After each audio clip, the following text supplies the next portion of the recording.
Leandro, meu irmão, meu querido diácono Lino, meus queridos irmãos e irmãs, noite santa da Páscoa do Senhor, a vigília onde nós esperamos e comemoramos e experimentamos a ressurreição do Senhor Jesus. Que alegria nós estarmos aqui, porque nós temos uma vida nova que nos veio do Senhor. E tudo o que nós lemos e cantamos e meditamos nestas 8 leituras que precedem o Evangelho, tudo isso fala de nós.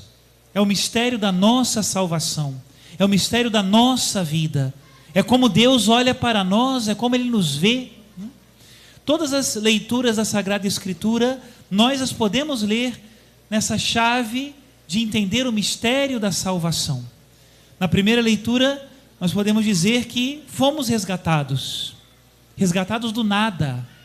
Deus nos criou por amor, desde toda a eternidade, sonhou por cada um de nós, se nos criou por amor. Santo Irineu, que foi o primeiro grande teólogo, lá do século II, escreveu já um livro de teologia assim mais organizadinho, Ele dizia que quando Deus criou o primeiro homem, Ele olhava para Cristo, olhava para o seu Filho. Se o homem e a mulher foram criados à imagem e semelhança de Deus, nada mais justo que Deus Pai, ao modelar o homem e a mulher, estar olhando para o seu Filho, que é a imagem, que é sua mesma essência, que é aquele no qual o Pai olha e ama. Assim Deus nos criou. Por isso também, quando Deus olha para mim e para você, Ele vê Cristo, Ele vê o seu Filho, vê o seu Filho amado. Como nossos olhos são turvos, Quando a gente pensa em um Deus que olha para nós e nos vê com maus olhos, pensa mal de nós, ou quer o nosso mal, ou nos arma uma cilada, como estamos errados. Deus olha para nós e vê amor, Ele nos ama. Quando nós vemos o Cristo crucificado e agora ressuscitado, o que nós podemos entender? Que Deus nos vê com muito amor. A segunda leitura que fala do sacrifício de Abraão, também fala do amor de Deus sobre nós. Em Abraão, Deus dá um salto à frente com o seu povo eleito, diante de todas as outras religiões da terra. Todas as religiões de todos os continentes sacrificavam seres humanos, imolavam seres humanos ao sol, à lua, aos ídolos. E Deus dá um passo à frente, quando ali naquele sacrifício de Isaac, pedagogicamente, Deus ensina que Ele não quer o sacrifício dos seres humanos. E do mesmo modo Ele olha para Jesus. O que vocês acham que Deus enxerga quando vê um pai com a faca levantada para sacrificar o seu filho sobre a madeira? Pois de alguma maneira vê também o sacrifício do seu filho. Deus, que está na eternidade, naquele sacrifício de Abraão, que se chama sacrifício de Abraão, porque foi o coração de Abraão que estava ali junto com o seu filho para ser sacrificado. Quando Deus olha o sacrifício de Abraão, vê o seu sacrifício. Ele não aceita que Abraão sacrifique o seu filho, mas em compensação, entrega o seu Filho único, Jesus Cristo nosso Senhor, para ser sacrificado no lugar de Isaac e no lugar de todos nós.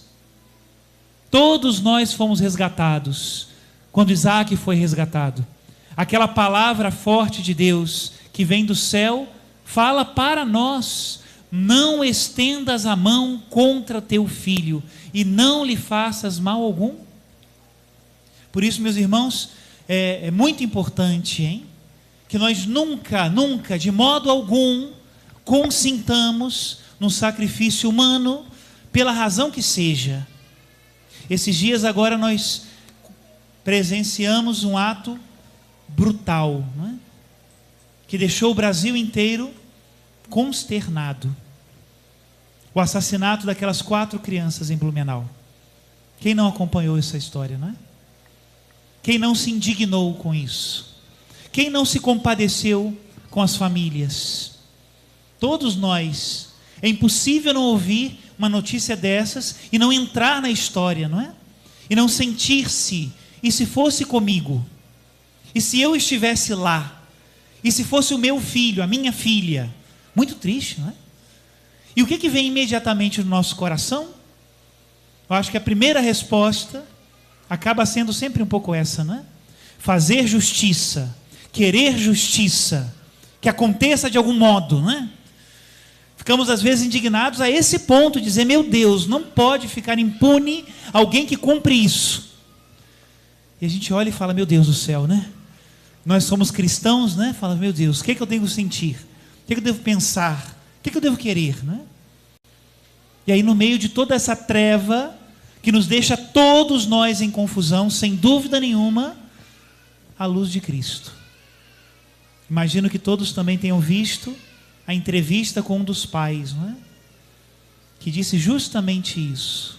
Porque eu sou cristão, eu perdoo o assassino do meu filho.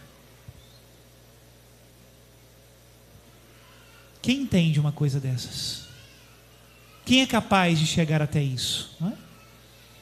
Nós que somos tantas vezes tentados a sermos os justiceiros, nos esquecemos que nessa terra não há justiça indefectível e absoluta. E a faca que nós entregamos ao algoz hoje, para fazer algo que nos parece muito justo, amanhã se voltará contra nós, porque a nossa justiça não é indefectível.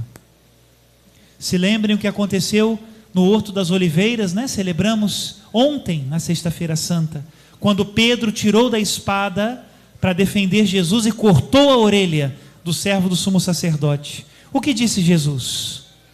Guarda a tua espada, porque aquele que vive pela espada também morrerá. Não nos esqueçamos disso. Deus diz para mim, para você e para todos os seres humanos da face da terra, para os mais pecadores, para os mais miseráveis, e vamos mudar agora o adjetivo, porque esse é mais verdadeiro, para os mais necessitados. Os mais pecadores são os mais necessitados? Somos nós. Para nós Deus diz: não estendas a mão contra o teu filho, e não lhe faças mal algum. É a voz de Cristo, é a voz de Deus. Perdoai-lhes porque não sabem o que fazem. Muito dura as passagens, não é? Mas essa é a verdade da nossa vida, meus irmãos. Muito cuidado quando nós queremos abaixar a foice para cortar o joio, porque passa muito perto da nossa cabeça, hein? E olha que pode nos cortar também, antes do tempo. Nós não temos esse direito, não é? Falamos da libertação do Gênesis, falamos da libertação da criação e de Abraão, os dois no Gênesis, né? E agora também Moisés está mais claro, não é? Com Moisés à frente, o povo vai a caminho da terra prometida. Deus lhe garante uma passagem pelas águas para uma vida nova. Foi o que nós lemos na terceira leitura. E Deus faz o mesmo com Jesus. Nos envia o seu Filho Jesus Cristo, que vai à frente e abre o caminho para a vida, a começar pelas águas do batismo. Acho que agora eu tenho que falar mais para o pessoal que vai ser batizado, né? Essa é a verdade da nossa vida. Assim como o povo de Deus passou pelo Mar Vermelho, todos nós que somos cristãos temos que passar. O batismo é isso. Agora se lembrem de uma coisa: depois do Mar Vermelho, antes da terra prometida, ainda tem um deserto, hein? 40 anos no deserto. Encontramos no deserto o pão vivo, aliás, o pão vivo não, o pão que desce do céu, a água do rochedo, a tenda do encontro, os 10 mandamentos. É a nossa vida. Quem pensa que o batismo é o final, não entendeu a Páscoa. O batismo é o começo. Assim como nós passamos pelo batismo e agora começamos o nosso caminho de cristãos. Por favor, quem aqui já é batizado, levanta a mão. Obrigado, continuem levantadas, sejam fortes, firmes, para ver se acorda, que tem gente dormindo. Eu vi. Mais uma vez, então, agora. Quem, depois do batismo, não teve nenhuma dificuldade, continue com a mão levantada, por favor. Sempre tem uma criancinha que continua. Muito obrigado. Tem que ser. Meus irmãos, começa o caminho depois do batismo, mas sem a Páscoa, esse caminho não estaria aberto para mim e para você. Sem a ressurreição de Cristo, a nossa vida é desesperança, termina nessa terra. Nenhum sacrifício tem sentido se não há um céu aberto me esperando. E Cristo abriu a porta, e nós vamos para Ele. Por que o povo caminhou 40 anos pelo deserto? Porque sabia que ao final estava a terra prometida, e no meio do caminho Deus, que nunca abandonou o seu povo. Agora nós vamos às próximas leituras que falam disso. Que alegria nós lermos Isaías, 2 leituras de Isaías, Baruque, 1 leitura, e mais 1 leitura de Ezequiel. Que alegria! Todas as leituras dos profetas são uma declaração de amor de Deus por nós. Um amor que é exigente, que pede correspondência, mas é um amor que não nos deixa. Eu já disse isso em outras homilias e repito: o maior milagre de Deus é que Ele permanece ao nosso lado. No pecado, ainda do nosso lado. Se nós cometemos uma barbaridade, ainda do nosso lado permanece Deus, porque Ele nos ama. Quando Deus nos deixa? Nunca.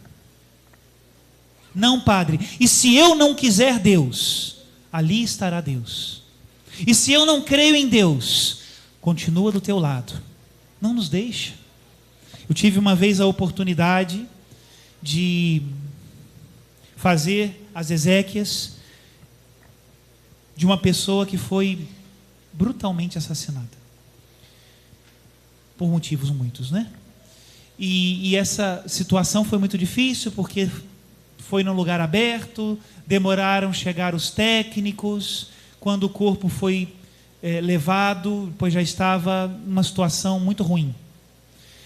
E dentro da capela, onde nós fizemos as orações de Ezequias, era impossível ficar. Meus irmãos, eu tentei, eu não consegui.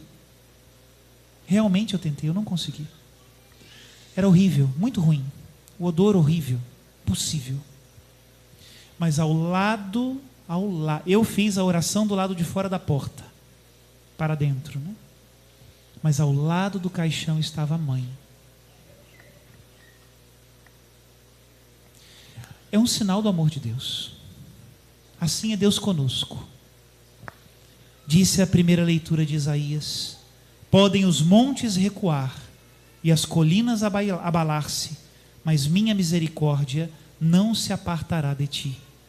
Nada fará mudar minha aliança e minha paz, diz o teu misericordioso Senhor. A segunda leitura de Isaías diz: abandone o ímpio o seu caminho, e o homem injusto as suas maquinações. Volte para o Senhor, que terá piedade dele. Volte para o nosso Deus, que é generoso no perdão. A leitura de Baruque: a sabedoria é o livro dos mandamentos de Deus, e a lei que permanece para sempre.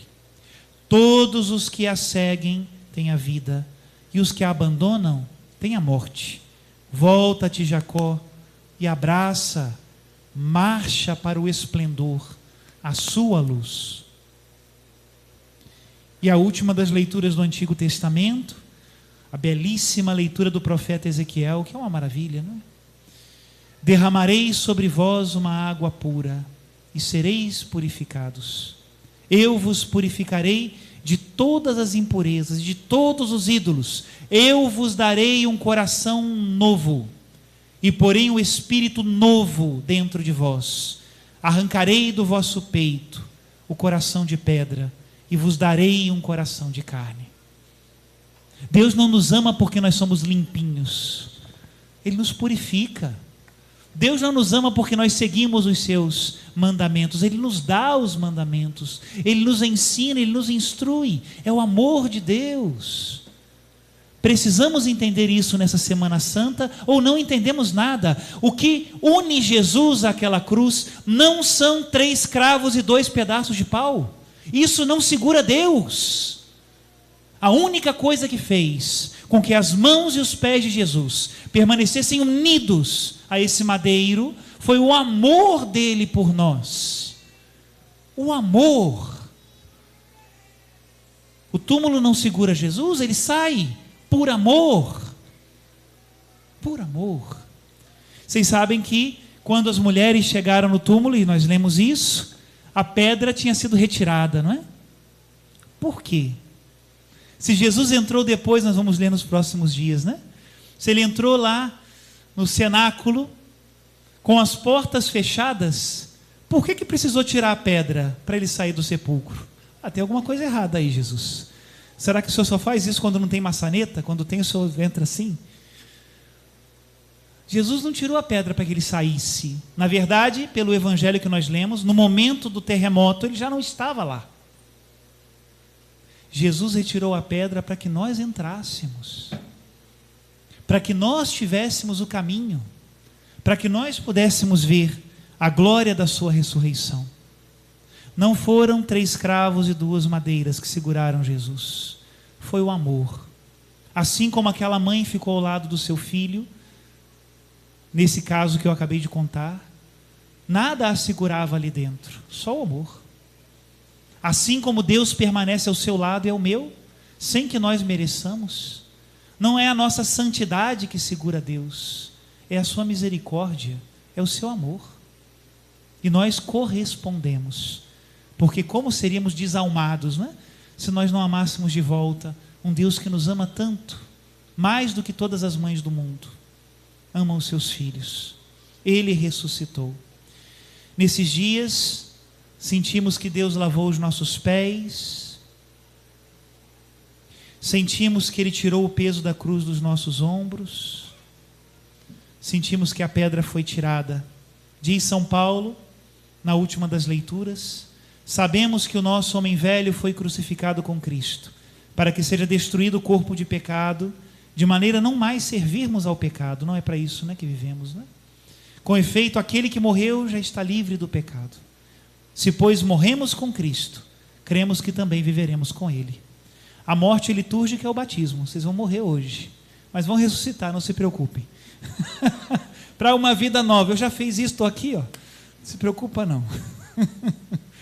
Diz o Senhor, aliás, dizem os anjos no Evangelho, mas é a palavra da salvação: não tenhais medo. Sei que procurais Jesus que foi crucificado. Ele não está aqui, ressuscitou, como havia dito. Eu tive a graça de Deus e a oportunidade de visitar a Terra Santa uma semana antes de fechar tudo por causa da pandemia. Uma semana antes, que graça de Deus, né? Quando eu fui pegar lá o avião para ir para a Terra Santa, estava tudo aberto, a gente parou no restaurante, comemos, fomos para a lanchonete, uma maravilha. Na volta, nem um copo d'água a gente achava na estrada.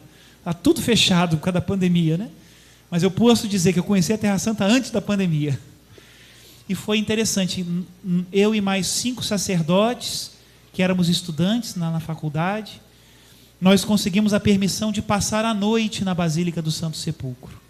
E nós passamos horas, dentro do Santo Sepulcro, literalmente, botando a mão assim, ó, aonde o corpo de Jesus ficou, né? E era muito interessante, porque quando nós saímos dali, já na madrugada, eles só abriram a porta às 6 horas da manhã para a gente sair. A gente ficou lá, duro. Vocês estão com sono? A gente muito mais naquele dia. E aí, quando nós saímos, a única coisa que nós sabíamos dizer um para o outro era isso. Parece que é óbvio, mas quando está convencido no coração é muito diferente. Nós dizíamos: Ele não está ali. Mas isso é muito forte. Ele não está ali. Por isso nós saímos para pregar o Evangelho, porque Ele não está ali. A vontade que nós tínhamos é de sair gritando para todo mundo: Ele não está ali. Esse é o anúncio dos cristãos. Ele está vivo, vivo. E essa é a vida que nós experimentamos. Meus irmãos, começa o caminho da Páscoa. Vão ser 50 dias em câmera lenta, meditando as aparições de Jesus ressuscitado aos apóstolos. Não percamos esta graça. Cada dia, cada domingo, cada graça é graça de Cristo ressuscitado. Ele não está ali, Ele ressuscitou. Louvado seja nosso Senhor Jesus Cristo.